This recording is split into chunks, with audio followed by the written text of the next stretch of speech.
1879. Ngunit ang pinsan niyang si Baldomero ay kanyang kasama at malapit na katuwang mulat mula pa sa pagtatag ng isang sangay ng katipunan sa Cavite noong 1875. Isinilang si Baldomero noong ika-27 ng Pebrero, 1869,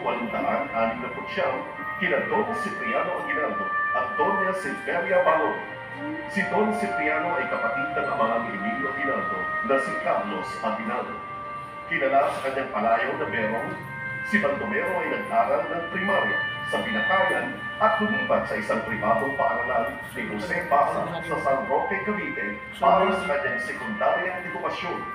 Natapos niya ang kanyang bachiller ng sining sa Ateneo Municipal sa Maynila at nag-aral ng abogasya, pero ang kanyang pag-aabogasya, sumabing siya sa katipunan kasama ni Emilio. Noong Hunyo 1875, itinatag ng magpinsan kasama ang magkapatid na sina Daniel at Candido Tirona ang Magdalo, isang sangay ng katipunan sa Cavite na kanilang ipinangalan sa patron ng kawit na si Santa Maria Magdalena. Hinalaw si Baldomero bilang pangulo ng Magdalo. Nang sumiklab ang revolusyon laban sa Espanya noong Agosto 1876, lumaki ang papel ni Baldomero sa kilusan. Nagsilbi siyang tagapayo ni Emilio at nakibahagi sa mahalagang labanan sa Cavite, sa Binakayan, Dalahican at Noveleta, ika-9 hanggang ika-11 ng Nobyembre 1876. Sa Cote, ika-17 ng Pebrero 1877. Sa Litran, ika-7 ng Marso 1877. At Alapan, ika-28 ng Mayo 1878. Nanguna rin si Baldomero sa pagsasalib ng dalawang sangay ng katipunan sa Cavite, ang Magdalo at ang Magdiwang, sa iisang revolusyonaryong gobyerno sa Asambleya sa Imus noong ika-31 ng Disyembre 1876.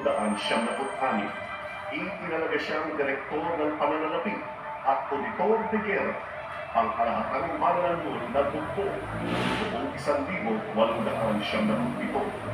Kabilang si Baldomero sa mga kinonsulta ni Emilio Aguinaldo ukol sa mga iluluklok sa Konseho de Guerra na nagbilitis kay Bonifacio.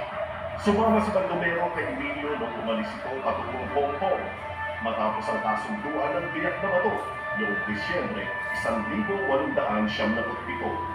Habang nasa Hong Kong, pinaghahandaan nila ang kanilang pagbabalik at muling pakikibaka sa Pilipinas.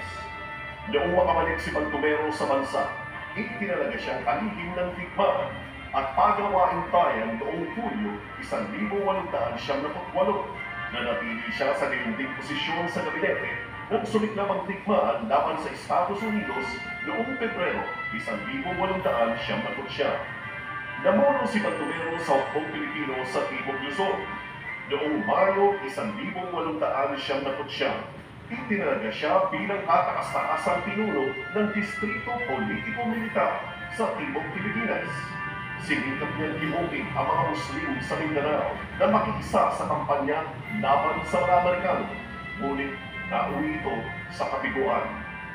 Noong hinuli ng mga Amerikano si General Emilio Aguinaldo sa Palanang Isabela noong Marso 1901, sumuko si Baldomero sa Cavite Puerto, lungsod ng Cavite, isang buwan makalipas.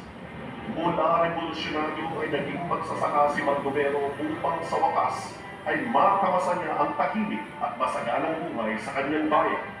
Ngunit hindi niya nalimutan ang mga kapwa-revolusyonaryo na kanyang tinulungan.